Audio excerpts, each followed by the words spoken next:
Now, in the general concept, before looking at the disease, I want to talk about inflammation and fibrosis, how it works in physiology and how they're related to each other. So I have this cartoon I found talking about normal epithelium. How does it regenerate normally? So here you got the fictitious epithelium, some sort of trauma, toxin, burn, infection, whatever. It's destroying the epithelial cells, either the basal cells. This is injury. Then the basal cells de-differentiate, they spread out, and then part of the basal cell has like a pseudopod in an amoeba that sort of extends itself. It's called the podia rather. Now here's a blow up of this section right here. And what happens is the margin of this pseudopod extends going from left to right. How it does that is the cell anchors itself onto things called integrins, which are in the interstitial tissue or the extracellular matrix. This is like the stakes that you use when you're climbing, rock climbing. You grab on the one, you pull yourself up, and you keep doing that.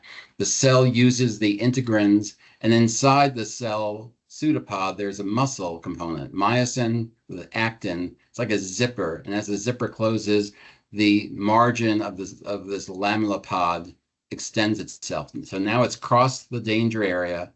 The cell then divides in two. It divides further, proliferates, redifferentiates, and then forms normal epithelium. That is normal human physiology response to trauma. This is a more complicated slide. I'll take you through it. I'm sorry it's a little complicated, but the epithelium, this is a fictitious epithelium, could be the lung, could be the bladder, could be the gut, whatever. How does inflammation create or remove fibrosis? So again, we're having our injury, toxin, burn, bacterial infection, whatever. The epithelium is destroyed. Under the epithelium, there's this extracellular matrix. This is a sea of tissue. There's no cells, but there's collagen, the squiggly blue. There's laminin, there's fibronectin, there's heparin, there's elastin, a whole bunch of other proteins. And as things go through there, these cells that go through there get stimulated. But it's a supporting structure. And in addition to collagen, there are mediators like TGF beta here that are anchored in here. You have these enzymes, the matrix metalloproteases. They dissolve or break down collagen. They release these green things, TGF beta, which now the TGF beta, transforming growth factor beta, binds to a cell, in this case a fibroblast. And then the artist decided to make a rendition that makes it easier to see. The binding of the TGF beta to the cell membrane stimulates in the cytoplasm a bunch of these hypercoil proteins called SMAD, which by the way stands for suppressor of mothers against decapentaplegic 2 gene, whoever came up with that name. But when the stimulus triggers the SMADs, they get altered. The SMADs go into the nucleus, and then they synthesize and generate cytokines. Some of the cytokines turn fibroblasts into migratory or myofibroblasts, which now can release their contents, which is fibrous tissue. It's got the fibronectin, collagen, all the things I mentioned before. It puts down a layer of fibrosis. Some of the enzymes, cytokines, stimulate tissue inhibitors of metalloproteases. When the inhibitors go up, your matrix metalloproteases effect goes down, so the degradation of collagen and fibrous tissue is reduced. So you increase the production, you decrease the degradation. What happens is a sea of fibrous tissue forms.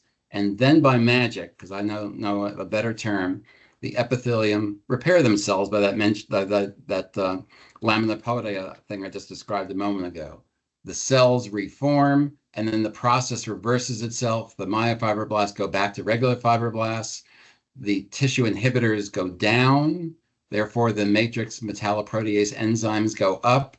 They degrade the fibrous tissue, and it goes away. So fibrous formation, repair of tissue, removal of fibrous tissue, and then the tissue's back to normal. That's the normal physiologic process everywhere in the body. The trouble is, in certain mucosal membranes, I'm actually showing the gut, but the same thing's in the lung. We're looking at something called epithelial to mesenchymal cell transition, or EMT. This process stimulates the fibrosis formation. You've got an epithelium here, You got either the gut, in this case, or the lung, the alveoli and the bronchioles. You have the lamina propria, the next layer that has cells that are spitting out a whole bunch of toxic mediators.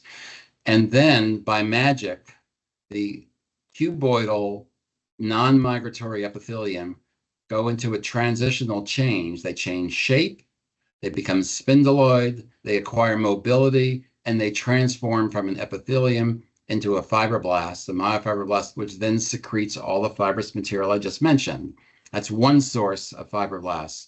Also, the blood vessels have endothelium. These are flat, stationary cells. They can transform, they change shape, they migrate out of the blood vessel and also become fibroblasts. So even without involving the bone marrow, the epithelium and the blood vessels are endless sources of myofibroblasts, which can then generate fibrous tissue. And if the process doesn't turn off, you get fibrosis chronically. So that's EMT for epithelial, endo-MT for endothelial to mesenchymal cell. Mesenchymal cells, the fibroblast transition. It's a neat phenomenon.